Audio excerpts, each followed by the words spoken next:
2.5 বছরের খুদে সে কিনা পিছিয়ে পড়ছে প্রতিযোগিতায়। মেয়ের বিভিন্ন প্রতিযোগিতায় পিছিয়ে পড়ছে এই মানসিক অবসাদ থেকে 2.5 বছরের খুদে 2 হাতে শিরা কেটে হত্যা করার পর নিজেও হাতে শিরা কেটে আত্মহত্যার চেষ্টা করে মা। মৃত শিশুর নাম বর্ষা হাজরা। শিশুর মায়ের নাম শ্রাবন্তী হাজরা। বর্ধমান শহরের 5 নম্বর ইচলাবাদের অলাইচণ্ডীতলা এলাকার ঘটনা। ঘটনাস্থলে পৌঁছে বর্ধমান থানার পুলিশ শিশুর দেহ উদ্ধার করে ময়না তদন্তের জন্য বর্ধমান মেডিকেল কলেজে পাঠায় এবং আশঙ্কাজনক অবস্থায় শ্রাবন্তী হাজরাকে ভর্তি করা হয় বর্ধমান মেডিকেলে। স্থানীয় ও পুলিশ সূত্রে জানা গেছে, পড়াশোনা ও বিভিন্ন প্রতিযোগিতামূলক পরীক্ষায় মেয়ে পিছিয়ে যাচ্ছে। এই অবসাদেই ভুগছিলেন শ্রাবন্তী হাজরা। এই অবসাদ থেকে ঘরের মধ্যেই মেয়েকে 2টি হাতে শিরা কেটে হত্যা করার পর নিজেও একইভাবে আত্মহত্যার চেষ্টা করেন তিনি। পুলিশ সূত্রে জানা গেছে, মা ও মেয়েকে রক্তাক্ত অবস্থায় ঘর থেকে উদ্ধার করা হয়। উদ্ধার হয়েছে একটি সুইসাইড নোটও। উদ্ধার করে বর্ধমান হাসপাতালে নিয়ে যাওয়া হলে সেখানেই শিশুটিকে মৃত বলে ঘোষণা করা হয় এবং সংকটজনক অবস্থায় শ্রাবন্তী হাজরা চিকিৎসাধীন। 12টা সাড়ে 12টার সময় আমাদের পাশের বাড়ির ছেলে আমাকে ডাকে, পিন্টুদা এখানে একটা বাচ্চাকে তার মানে কি মেরে দিয়েছে। তো আমরা যাই, গিয়ে দেখি তখন পুলিশ ভ্যান অলরেডি ঢুকে গেছে।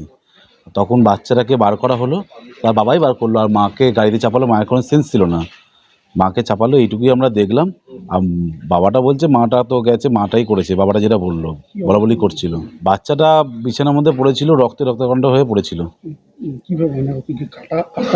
কাটা মানে হাতের শিরা কাটা ছিল, রক্ত তো অত ভালো করে তো ভেতরে ঢুকে দেখতে পাইনি। এটা বলে রক্ত চুড়িয়েছিল, পুরো বিছানাময় রক্ত ছিল। মায়েরও হাত কাটা ছিল, হ্যাঁ মায়ের 2টো হাতই কাটা ছিল।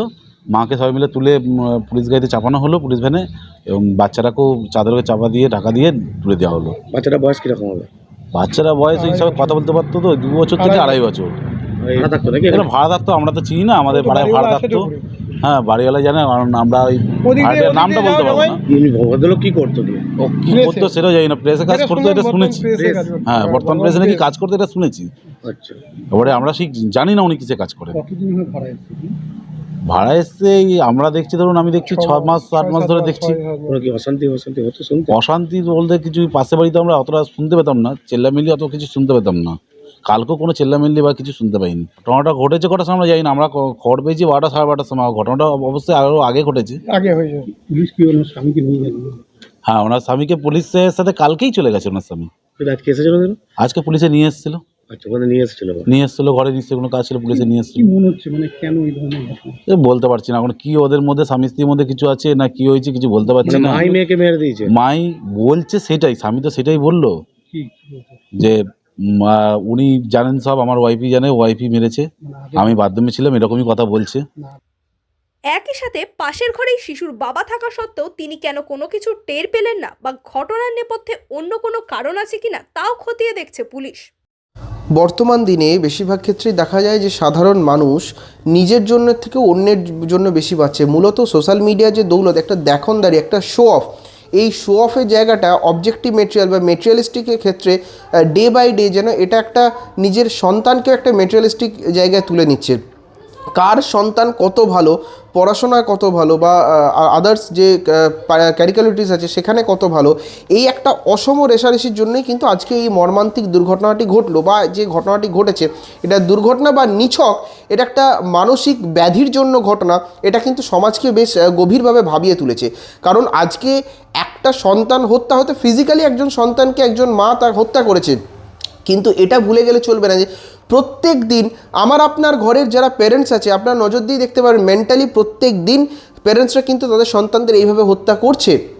ক্রমাগত তার সন্তানকে চাপ দেওয়া যায়, তোমাকে ফার্স্ট হতে হবে, তোমাকে এ এত নাম্বার বেশি পেয়েছে তুমি কেন কম পাচ্ছ, এ ভালো গান করছে তুমি কেন করছো না, এ ভালো নাচ করছে তুমি কেন করছো না। বিভিন্ন দিকে মানে কেউ যদি তার থেকে একটু এগিয়ে যায় তাকে টপকাটাই হবে। এই একটা অসম রেষারেষির জন্য সোসাইটিতে কোথাও গিয়ে তাকে ঠাঁই পেতেই হবে এবং সর্বোচ্চ জায়গা পেতে হবে এবং সব দিক থেকে পেতে হবে, এই একটা মেন্টালিটি। এবং লোককে দেখিয়ে দেবো আমার বাচ্চা করতে পারছে, তোমার বাচ্চা পাচ্ছে না, একে অপরকে চ্যালেঞ্জ করা, এরকম এই চ্যালেঞ্জ, এই অসম রেষারেষি, এই রেষারেষি চ্যালেঞ্জ ইত্যাদি এইসবের জন্যই কিন্তু ক্রমাগত আলটিমেট বাচ্চাদের ওপর একটি মানে ভয়ানক মানসিক চাপ, এবং শুধু বাচ্চাদের ওপর চাপ নয়, বাচ্চাদের যারা প্যারেন্টস আছে তারাও একটি মানসিক ব্যাধিতে আক্রান্ত হয়ে যাচ্ছে। আজকের দিনে দাঁড়িয়ে যে মা তার সন্তানকে এইভাবে নৃশংসভাবে হত্যা করলো, হতে পারে এটা শারীরিক হত্যা, কিন্তু যদি ভালো করে ভেবে দেখেন এইরকম মানসিক হত্যা কিন্তু প্রত্যেকটা মা তার সন্তানকে করছে। এটা দুর্ভাগ্যজনক। এর থেকে বেরিয়ে আসার জন্য কিন্তু মূলত সমাজের প্রত্যেকটা স্তরের মেন্টাল হেলথ ট্রেনিং থেকে শুরু করে প্রপার প্যারেন্টস গাইডেন্সের দরকার। কারণ আজকের দিনে দাঁড়িয়ে কম বয়সী কি বেশি বয়সী, প্যারেন্টাল এজটা কিন্তু ফ্যাক্টর না, প্যারেন্টাল ম্যাচুরিটি ফ্যাক্টর। এবং প্যারেন্টাল ম্যাচুরিটি কিন্তু শুধুমাত্র এজ দিয়ে হয় না, এটা কিন্তু প্যারেন্টাল ম্যাচুরিটি আসতে গেলে প্রপার ট্রেনিং, প্রপার গাইডেন্সটা কিন্তু খুব দরকার।